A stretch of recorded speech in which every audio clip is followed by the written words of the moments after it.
আসসালামু আলাইকুম everyone, welcome to my channel Aduri's diary. আজকে আমি আপনাদেরকে তৈরি করে দেখাবো পুরান ঢাকার কাচ্চি বিরিয়ানি। আমার মায়ের হাতের কাচ্চি বিরিয়ানিটা পুরোপুরিভাবে পারফেক্ট হয়, তাই আজকে আমি আপনাদের সাথে আমার মায়ের হাতের সেই কাচ্চি বিরিয়ানির রেসিপিটাই শেয়ার করতে যাচ্ছি। চলুন তাহলে শুরু করা যাক। কাচ্চি বিরিয়ানির জন্য এখানে আমার কাঠবাদাম এবং কাজু বাদামটা লাগবে। আজকে আমি আপনাদেরকে খাসির মাংসের কাচ্চি বিরিয়ানিটি তৈরি করে দেখাবো। তার জন্য আমি এখানে খাসির মাংসটাকে একটু বড় বড় পিস করে কেটে নিয়েছি এবং এই মাংসটা একটু সাইজে বড় হবে। কাচ্চির জন্য আমি এখানে আগে থেকে আলুটা ফ্রাই করে নিয়েছিলাম একটু সামান্য হলুদ দিয়ে। এখন আমি আলুটাকে সাইডে রেখে এই মাংসটাকে ম্যারিনেট করে নেব। তার জন্য আমি এখানে 2 চা চামচ জিরা গুঁড়ো, 2 চা চামচ ধনিয়া গুঁড়ো, 2 চা চামচ মরিচ গুঁড়ো, 2 চা চামচ গোলমরিচের গুঁড়ো এবং কাচ্চি বিরিয়ানির জন্য অর্ধেক মশলা এবং একটি জয়ফল জয়ত্রী আমি বেটে নিয়েছি। তারপর আমি এখানে কয়েক টুকরো দারচিনি এবং কয়েকটা কাঁচামরিচ রেখেছি। এখন আমি এই সব মশলাগুলো এই মাংসটার ভিতরে দিয়ে দিচ্ছি। তারপর আমি এখানে অ্যাড করে দিচ্ছি প্রায় 1 কাপের মতো সয়াবিন তেল। আপনারা চাইলে কিন্তু এখানে সরিষার তেলটাও ব্যবহার করতে পারেন। তারপর আমি দিয়ে দিচ্ছি এখানে প্রায় 1 কাপের মতো আদা রসুনের পেস্ট। আমার কিন্তু আদা এবং রসুনটা একসাথেই পেস্ট করা রয়েছে। আর আমার মাংসের পরিমাণটা বেশি, তাই মশলাগুলোও কিন্তু আমি বেশি দিচ্ছি।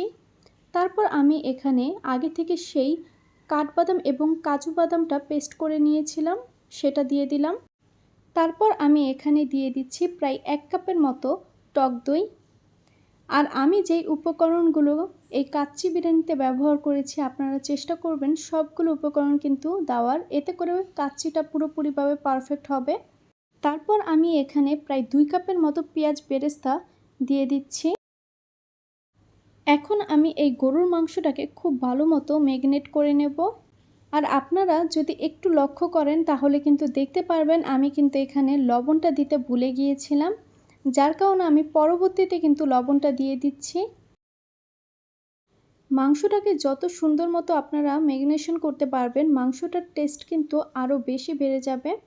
মাংসটাকে ম্যারিনেশন করে আপনারা অবশ্যই চেষ্টা করবেন এটাকে একটু সময় ধরে রেস্টে রাখার জন্য। আমি প্রায় 3 ঘন্টার জন্য এই খাসির মাংসটাকে রেস্টে রেখেছিলাম। এতে করে কিন্তু আমার এই কাচ্চি বিরিয়ানির জন্য খাসির মাংসটা খুব সুন্দর মতো সফট হয়ে যাবে এবং এটার টেস্টও অনেক গুণ বেড়ে যাবে। এটাকে আমি 3 ঘন্টা রেস্টে রাখার পরে আমি চুলায় বসিয়ে দিয়েছিলাম এবং মাংসটা বলক চলে এসেছে। আমি কিন্তু মাংসের ভিতরে কোনো ধরনের এক্সট্রা পানি দিইনি, এটাতে কিন্তু এমনিতেই পানিটা বের হয়ে এসেছে। এখন এই পানিতেই কিন্তু আমার পুরো মাংসটা রান্না হতে থাকবে। প্রায় 1 ঘন্টা পর্যন্ত আমি এই মাংসটাকে রান্না করে নিয়েছি।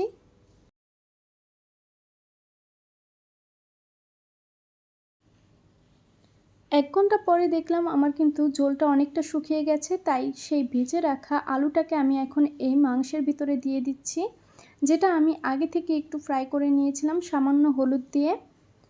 এখন আমি এই মাংসটাকে আলুর সাথে খুব ভালো মতো মিক্স করে নিচ্ছি।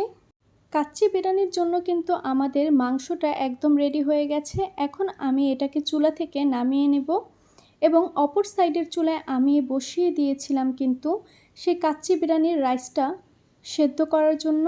কাচ্চি বিরিয়ানির ভিতরে যে মশলাটা এক্সট্রা থাকে সেটা আমি এটার ভিতরে দিয়ে দিয়েছি এবং সেটার ভিতরে এই মশলাগুলো ছিল এবং মশলাটা যখন একটু ফুটে আসবে তখন আমি কিন্তু দিয়ে দিচ্ছিলাম রাইসটা।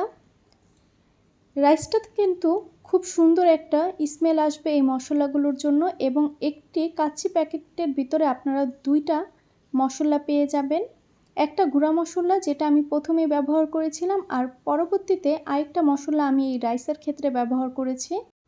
যেহেতু আমরা রাইসের ভিতরে এই মশলাগুলো ব্যবহার করেছি, আমি কিন্তু প্রথমে খাসির মাংসের ভিতরে কিন্তু এক্সট্রা কোনো মশলাটা দেইনি, আমি শুধু দারচিনি দিয়েছিলাম। আমি রাইসটাকে প্রায় 70% মতো সেদ্ধ করেছি এবং 20% কিন্তু আমাদের যখন কাচ্চি বিরিয়ানির ভিতর রাইসটা দেব তখন কিন্তু অটো সিদ্ধ হয়ে যাবে।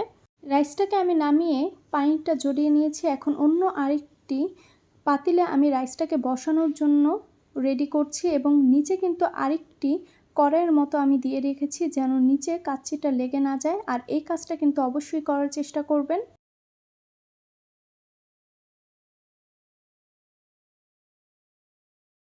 আমি একবার রাইস দেব, তারপরে আবার খাসির মাংসটা দিব, তার উপরে রাইস দিয়ে আবার খাসির মাংসটা দিয়ে কিন্তু উপরে রাইস দিয়ে আমি এই কাচ্চি বিরিয়ানিটা বসাবো। কাচ্চি বিরিয়ানি তৈরি করার পারফেক্ট নিয়মই কিন্তু হচ্ছে এইটা। প্রথমে কিন্তু আমি রাইসটাকে খুব সুন্দর মতো সেট করে নিয়েছি। এখন আমি উপরে খাসির মাংসটা দিয়ে দিচ্ছি খুব সুন্দর মতো, যেন চারপাশে খাসির মাংসের সব কয়টা টুকরো পড়ে।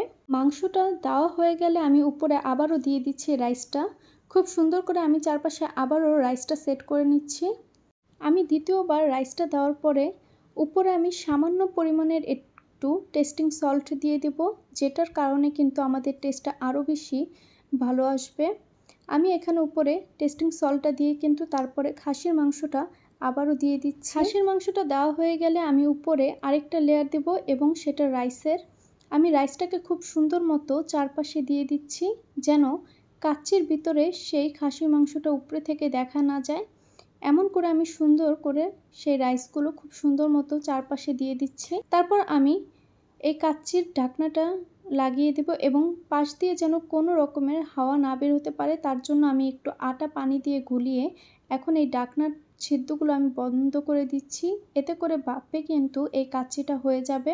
আর চুলার জালটা কিন্তু একদমই মিডিয়াম আঁচে রাখতে হবে, না হলে কাচ্চি বিরিয়ানির ক্ষেত্রে নিচে কিন্তু লেগে যাবে এবং এটা নষ্ট হওয়ার চান্স রয়েছে এবং পুড়েও যেতে পারে।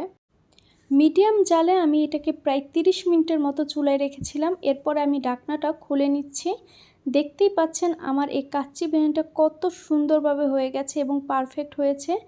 আপনারা বাসায় একবার হলেও আমার রেসিপিতে এই কাচ্চি বিরিয়ানিটা তৈরি করে দেখুন, দেখবেন একবারও কিন্তু ফেল হবে না, পুরোপুরিভাবে পারফেক্ট হবে। আশা করছি আমার এই ভিডিওটি আপনাদের কাছে ভালো লেগেছে। যদি ভালো লাগে অবশ্যই আমার চ্যানেলটিকে সাবস্ক্রাইব করুন, পাশে থাকা বেল বাটনটিকে ক্লিক করে রাখুন এবং লাইক শেয়ার করুন।